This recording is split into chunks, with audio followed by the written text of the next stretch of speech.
Okay, guys, so you did a nice job on your review work. I'm happy to see that everyone went back in and was able to improve their scores and their understanding. So I feel pretty good about ending the rest of the year on our statistics unit. Today we're going to focus on univariate data, and then Thursday we're going to focus on bivariate data. So if you think about a unicycle versus a bicycle, like the unicycle has one and bi meaning two. So we did univariate data last year, and we did box and whiskers, and we compared them to each other. So I'm hoping that this will come back to you fairly quickly. So what this is a display of one type of data. Here's the difference. Let's just say, for example, that I was going to list a bunch of shoe sizes. Then that whole thing is just one type of number, shoe sizes. But if I compared shoe sizes to graphs, to shoe sizes to height, then I would have to do shoe sizes here, and I would have to do their heights here. So when you're working two types of data, that's bivariate, and that takes on a whole different appearance in a display. So the fact that we're at univariate data, meaning that we are going to focus solely on one type. So in this problem, it's saying some friends, comparing the amount of weekly reading assignments they have to do for their classes. This box and whisker plot shows both. So let's try to remember, we call this a box and whisker because of the box, and this looks like whiskers on a cat. Sometimes they will not say and whiskers, and they'll call it a box plot. Sometimes kids get confused because they think a dot plot, but it's actually box plot. So for us to build these out, you need what's called a 5-number summary. So with the 5-number summary, first of all, what I'm going to say to you is, can you possibly think to yourself, if you remember what these meant? You can stop the video right here and see how you do, and then start it back up. So the first farthest to the left, that is your minimum value of data. So if you were to list this in ascending order, you would have your minimum piece of data here at 55. The beginning of the box is your quartile 1, okay? And that is recognized by Q1 and sometimes called the lower quartile because it's in the lower half of the data. And then you get to the line in the middle. And sometimes that median can be shared with quartile 1 or quartile 3, but generally it floats in between the box. And that is quartile 2, better known as the median, okay? So then we move on, and if you're kind of thinking this through, if this is quartile 1 and this is quartile 2, then this is likely quartile 3. So they also call that the upper quartile, because the upper quartile lies in the top half. You look at the numbers in the top half, they're higher. And then this guy right here is your maximum value, okay? So based on this, and I know that this IXL is asking for something specific, but we're gonna dissect this a little bit further, okay? So here we go. For us to do this, we would have a 5-number summary. And it would be a minimum of 55, a quartile 1 of 60, a median or quartile 2 of 65, and a quartile 3 of 85. And then you would have your max, okay? Now, depending on how the numbers are spread out, will speak to the spread. So when we talk about univariate statistics, I just want to back up a little bit on this. Let's say, for example, that you think about the centers. Just for a minute. Sorry, hold on a second. If you think about the centers are your mean, your median, and your mode, okay? So the mode is going to be the piece of data that comes up the most. So that's the piece of data that comes up the most. You can have one mode, you can have no mode. You can have multiple modes. These two really are your better centers, and there's a better time for the use of them. So I'm going to tell you that the mean, which you know is the average, when you add up all the numbers and divide by the number of pieces of data, this guy is better used when your data is symmetrical, okay? Meaning it's equally spread out. The mean is better used, the median is better used when, hold on one second. The median is better used when it is called skewed, or meaning it's pulling to one side, okay? So what I'm gonna ask you guys to do is we're gonna look at this and we're gonna talk about it. So first of all, the things that you do need to know, let's see if I can just take a picture here. And you will have some work to do with your textbook on this and your calculator. So last year you did these all by hand. This time you're literally gonna just enter the data into your calculator, and the calculator is going to create your box and whisker for you, okay? So when we look at this, what I want you to realize is that from here to here, from that minimum to quartile 1, that is 25% of the data. Then from the quartile 1 to the median, that is another 25% of the data. That's why they're called quartiles, like quarters. Now, even though this spacing is very big, it really only contains 25% of the data. And then from quartile 3 to the max, that is 25% of the data. So that accounts for 100% of the data. Now, and that's why they're called quartiles. So, but if you were to look at the actual box in itself, oftentimes you get a question, and the question is, what percent of the data is falling between quartile 1 and quartile 3, and that would always be 50%.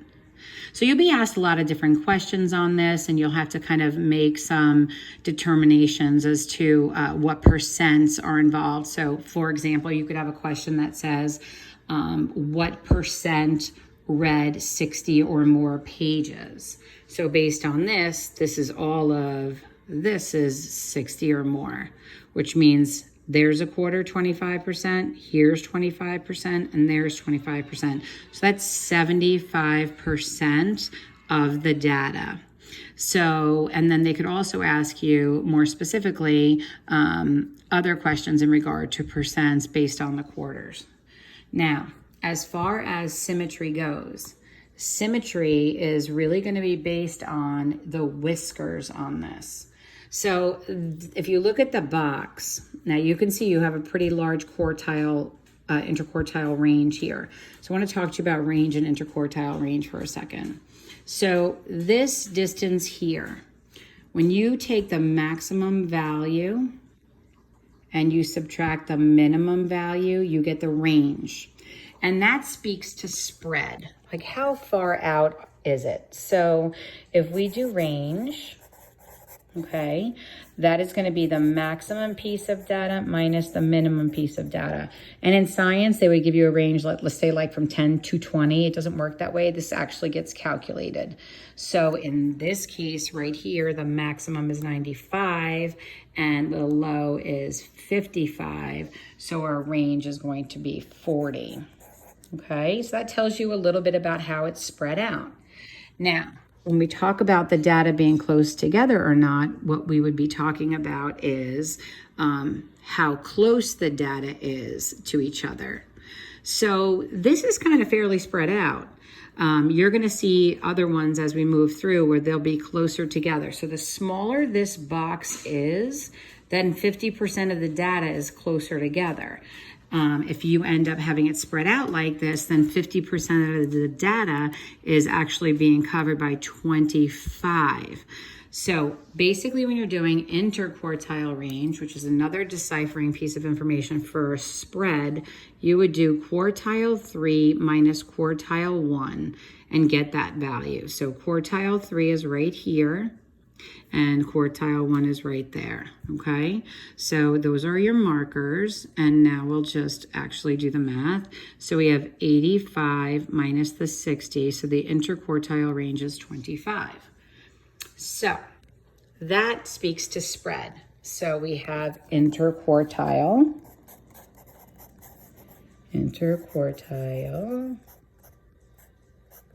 range. And again, these are your centers. They talk about where the middle of the data is generally at. And these two talk about how it's spread out. Now you might be wondering to yourself, I'm not really sure what she's talking about with symmetry and skewing. And I'm gonna show you that a little bit more as we move through, okay? So just stay with me, those questions will be answered. All right, so let's move on here. We'll answer a couple of questions. So the minimum value on this is this lowest one to the left. So that's gonna be 55. All right, now we have another one. So let's just talk about this for a second. You have 25% from here to here, 25% from quartile 1 to the median or quartile 2, 25% to here, 25% to there.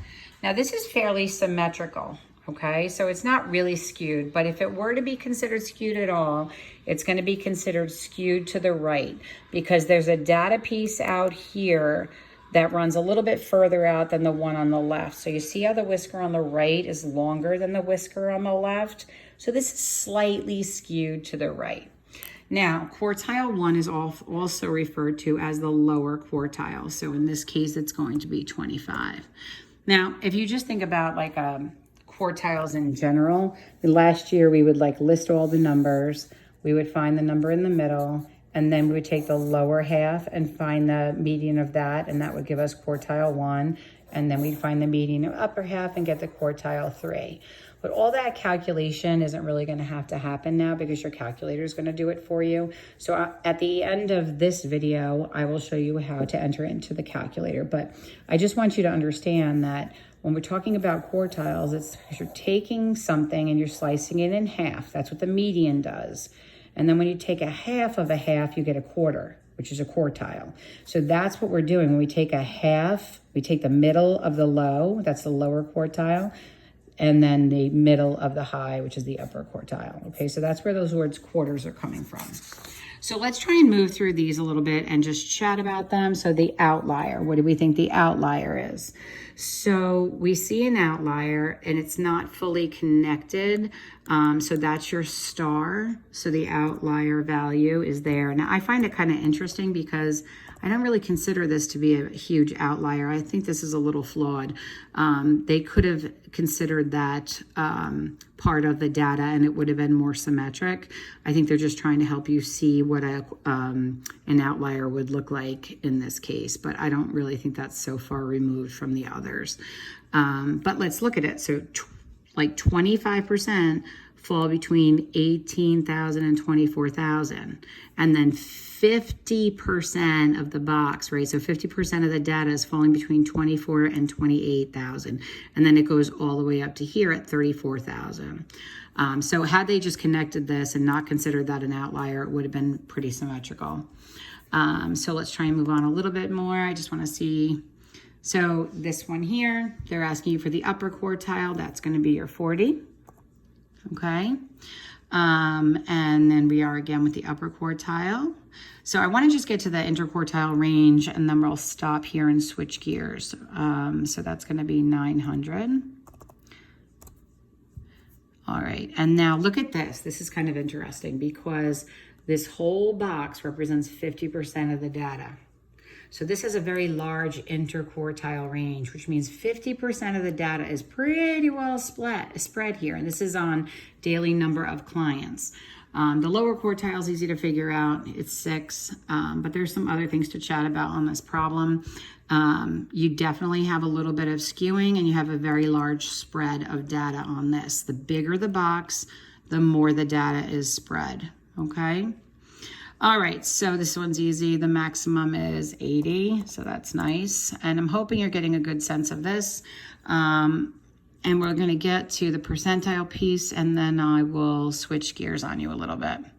All right, so now here they're giving you some interesting stuff. Got a couple of outliers in there, which they've marked. The general data, 50% of the data is falling between 55 and 70. That's 50% right there. You would say that this is slightly skewed to the right because the tail on the right is a little bit longer. Now the interquartile range is going to be what you take 70, which is the upper quartile, and you're going to subtract 55. So if you subtract 55 from 70, you get 15. So the interquartile range is kind of small. So they're fairly close together. Okay. Upper quartile, just because these are here doesn't change where your upper quartile is. It is at the 60. They're just showing you more outliers. Get you comfortable with that. This doesn't have much of a range here. The range is actually pretty close together. These are clearly outliers. They're pretty well removed. And if I connected all this out here, it would be very skewed to the right, which is why they took these off and declared them outliers. The maximum on this is 60 as well. So I'm hoping we're going to get to the percentage pieces pretty soon. Try and figure this one out yourself. All right, so we have 220 is quartile 3 and 160. So it looks like 60 is our interquartile. All right, maximum here is 75. I'm hoping you're just watching and you're like, you know, this is awesome. I'm getting this. I remember this from last year. Okay. All right, so this is where I wanted to get to too. So now here we just have to look at the percentage piece. And I'm not gonna make you do all of this. This is the learning. So you're not gonna have to go and do this IXL. This is the process of learning, okay? So what percent of the water level's at 40 or more? So you go to 40 and that's the minimum. Everything is more than that. So 100% of the data falls there, okay? All right, now you have a couple of outliers out here. They're talking about books in a year, one type of data, that's univariate. Then they want to know what percent of students read 20 or fewer. So we're going from the 20 mark, which is quartile 1, back to the minimum. That's 25%. Remember guys, 25 here, 25 between the quartile 1 and the median, another 25 till quartile 3, and another 25 until it gets to the max. So this is going to be 25. Okay. All right, so now this one is steps taken. What percent of the students take 6,000 or fewer? So that's your middle, right? 25 and 25, that's 50%. So we're booking along now. Now we just have to do some comparison work, which is nice. Which one has the lower quartile? What they mean is quartile 1 is lower. So that's gonna be Navarro's auto because her quartile 1 is further to the left. All right. So try and figure this one out. They want to know what percent between 4,000 and 10,000. And that covers 25, 50, 75, 100% of the data, right? All right, so I'm going to pause this. I'll do this one more. What percent of the students study for 30 minutes or less? Well, that right here is 50 because that's your median. So I'm hoping that gave you enough of a feel for that. So I'm going to stop this video and we're going to start another.